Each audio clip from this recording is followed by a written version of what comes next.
Vous n'avez pas besoin d'un écran calibré pour étalonner. L'écran que vous voyez ici, c'est mon BenQ PV270. À l'époque, j'avais fait un partenariat avec la marque et ils me l'avaient envoyé en échange d'une vidéo. J'en ai été très content pendant très longtemps et j'en suis toujours content. Aujourd'hui, c'est un peu mon setup voyage, c'est mon setup portable. C'est plus ce que je compte utiliser pour le reste de ma carrière. Et d'ailleurs, je vais vous en parler à la fin de cette vidéo. Mais le sujet aujourd'hui, c'est que j'aimerais vous expliquer, pour vous qui débutez, que vous n'avez pas besoin d'un écran de ce type-là. Alors évidemment, j'en suis très content et j'ai pas vraiment de problème avec, mais c'est plus que les moyens technologiques ont changé, les budgets aussi, et puis on a un peu plus d'offres qu'avant. Allez, c'est parti, je vous en parle. Salut tout le monde, j'espère que vous allez bien et que vous avez passé de bonnes fêtes de fin d'année. Je vous retrouve aujourd'hui en extérieur, je suis pas chez moi, mais il faut que je vous parle de ce sujet avant de clôturer l'année, histoire de relancer une dernière petite vidéo.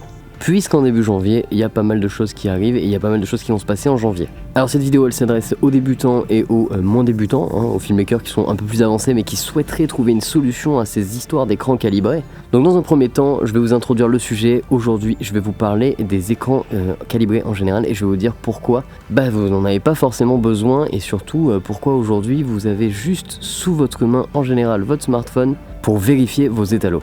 Alors petit disclaimer, évidemment je ne m'adresse pas à un public professionnel. Si vous voulez être étalonneur ou étalonneuse, là ça ne sert à rien. Je m'adresse à un public de filmmakers qui souhaiteraient s'améliorer et qui tout simplement n'ont pas forcément les moyens. Donc je m'adresse aussi à des gens qui n'ont pas trop d'argent, qui sont comme moi j'étais quand j'ai commencé, à savoir sans écran calibré et tout ça.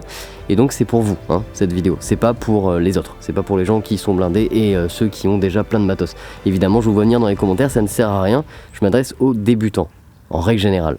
Alors lorsqu'on commence l'étalonnage, on a tout de suite la problématique qui se pose à nous, c'est comment est-ce qu'on va calibrer notre écran et est-ce qu'il faut investir dans un écran super cher comme je vous ai montré en introduction.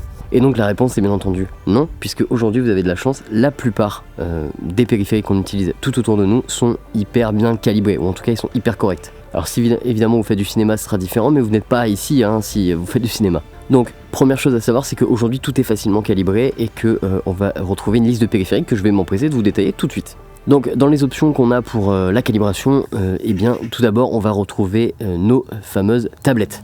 Alors les tablettes, il y en a de plus en plus sur le marché et dès que vous avez par exemple un iPad, si vous avez un iPad ou un iPad Pro, ce genre de choses, alors l'iPad Pro c'est peut-être un peu cher, mais si vous avez déjà un iPad, je crois que même les iPads de base sont extrêmement bien calibrés, donc il faut vérifier. Pour vérifier c'est pas compliqué, vous allez en général sur le site par exemple les numériques qui font des tests, vous regardez et en fait nous les informations qui vont nous intéresser, il y en a plusieurs, mais ce sont notamment le gamma, le delta E, et après bien sûr il y a la couverture du gamut plus généralement et d'autres petits points, mais en gros ce qui nous intéresse principalement c'est le delta E et le gamma. Il y a la température de couleur bien sûr qui rentre en jeu aussi, mais en général sur ces périphériques là ça tire toujours un peu vers le froid.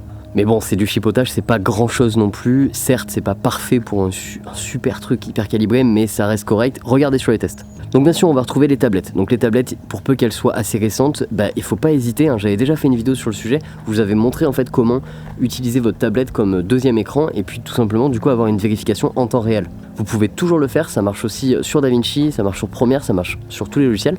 Il existe en fait des logiciels qui permettent de faire du miroir screen en fait, ou alors avec Apple il y a un système déjà intégré, mais partez du principe que c'est possible. Et avec votre Windows aussi, puisque moi je l'avais fait à l'époque sur Windows. Le deuxième périphérique le plus utilisé, bien sûr pour un écran calibré à vérifier, tout simplement, c'est votre smartphone. Donc ça je l'ai dit au tout début, la plupart des smartphones modernes récents sont hyper bien calibrés. Attention tout de même aux marques chinoises et aux smartphones pas chers, donc les smartphones vraiment d'entrée de gamme. Mais si vous avez un smartphone type iPhone à partir je crois de l'iPhone X, c'est vraiment très très bien. Je sais même pas si avant c'était déjà pas très bien, je crois que dès l'iPhone 8 en vrai c'est correct, mais vous regardez et il me semble que vous allez trouver très facilement sur les numériques votre téléphone. Vous tapez votre téléphone puis test à la fin dans Google et vous allez trouver. Les smartphones c'est vraiment hyper large, il y en a plein et il faut pas hésiter parce qu'ils sont, comme je vous dis souvent, extrêmement bien calibrés. Par contre effectivement on va avoir un inconvénient, c'est que l'écran est tout petit. Évidemment l'écran est petit, c'est pas très agréable pour faire un super étalo, mais c'est pas grave, c'est un bon début. Le but c'est d'apprendre et de vérifier notre étalonnage. Et puis n'oubliez pas qu'aujourd'hui beaucoup de gens regardent vos contenus sur des smartphones. Beaucoup de gens regardent les contenus sur des smartphones. La troisième solution, c'est les écrans entrée de gamme. Donc les écrans entrée de gamme, je pense notamment à Asus ProArt. Alors, il n'y a pas que Asus ProArt, il y a un tas d'écrans entrée de gamme qui sont intéressants. Le problème, c'est qu'ils sont intéressants souvent après correction avec sonde. Donc là vous avez deux solutions, soit vous achetez un écran vraiment pas cher, aux alentours de 180 € qui est intéressant après calibration et vous louez une sonde ou vous achetez une sonde, mais ça revient assez cher, sauf la location bien sûr. Soit vous achetez directement un Asus ProArt qui est globalement assez bien calibré, sorti d'usine, il me semble que c'est assez correct pour débuter. Attention, hein, je mets des grosses pincettes là-dessus parce que moi je les ai assez peu testés les Asus ProArt, j'en ai juste vu pas mal chez plein de copains, mais je suis pas sûr des produits entrée de gamme en tout cas, sortis de boîte. Mais dans l'idée on retrouve un premier prix aux alentours de 280 €, ce qui est en fait le prix d'une bonne sonde. Donc au final ça peut être intéressant, c'est un 24 pouces. Je vous mets le lien dans la description si ça vous intéresse. Pour la solution suivante, c'est bien sûr votre ordinateur portable et en général les MacBook Pro. Alors je parle des MacBook Pro et pourquoi ? Parce que c'est ceux que je connais.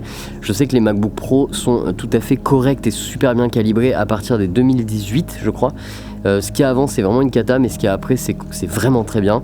Là on a des MacBook Pro qui sont vraiment corrects, très bien calibrés, c'est tout à fait honnête. Vous pouvez aller regarder sur les numériques les tests, là encore, avec votre référence.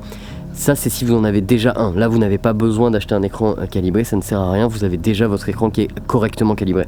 Évidemment je ne suis pas en train de vous dire qu'il faut un MacBook Pro pour avoir un écran calibré, je suis pas en train de vous dire d'acheter un MacBook Pro pour ça, qu'on soit clair, on s'est bien compris, hein. Vous avez imaginé l'idée les gars. La solution suivante bien entendu c'est la télé. Alors la télé il en existe de plein de types, mais la télé qui nous intéresse c'est la télé OLED. Donc si jamais un jour vous tombez sur une grosse promo sur une télé OLED, donc par exemple je sais pas une télé OLED à 500 €, alors là tout de suite on est dans des plus gros budgets, mais si vous tombez sur une belle promo d'une télé OLED, j'avais vu par exemple des Panasonic de très très bonne qualité. Il faut savoir que les télé OLED Panasonic sont les meilleures du marché en termes de calibration, c'est celles qui sont les plus intéressantes. La plupart des étalonneurs travaillent sur des télé OLED Panasonic. Ça va d'ailleurs être mon cas, puisque c'est mon prochain investissement d'étalonnage, c'est sûr.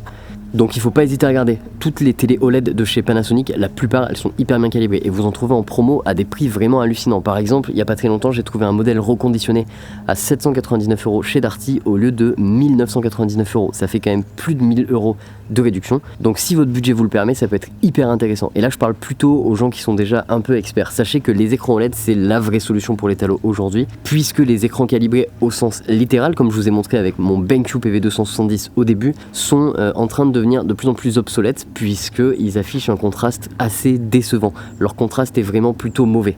Si ça vous intéresse, on pourra faire une vidéo sur le sujet, c'est un sujet qui me passionne énormément. Donc je vous conseille vraiment le LED, et on est beaucoup d'étalonneurs à dire qu'il faut passer sur de LED. Et puis la plupart des gros étalonneurs professionnels sont passés sur le LED depuis longtemps. Mais pour le public accessible, ça peut être hyper intéressant. Voilà les amis, c'était toutes mes solutions. En tout cas, n'hésitez pas, je vous rassure vraiment, à vous les débutants, bienvenue sur la chaîne. Si vous avez été content de cette vidéo, je vous rassure, n'ayez pas peur, utilisez votre tablette, votre iPad, ça suffira largement. Je vous mets quelques références dans la description, ça aide la chaîne, c'est des liens affiliés si vous achetez par là. Et puis en attendant, je vous dis à très vite pour une prochaine vidéo. Je vous souhaite d'excellentes fins d'année. J'espère que vous avez eu plein de cadeaux par le Père Noël et que vous allez passer un bon réveillon de la nouvelle année. D'ici là, n'hésitez pas à commenter, liker, partager, et puis bien sûr, je vous donne rendez-vous dans quelques jours pour une prochaine vidéo. Ciao, bam.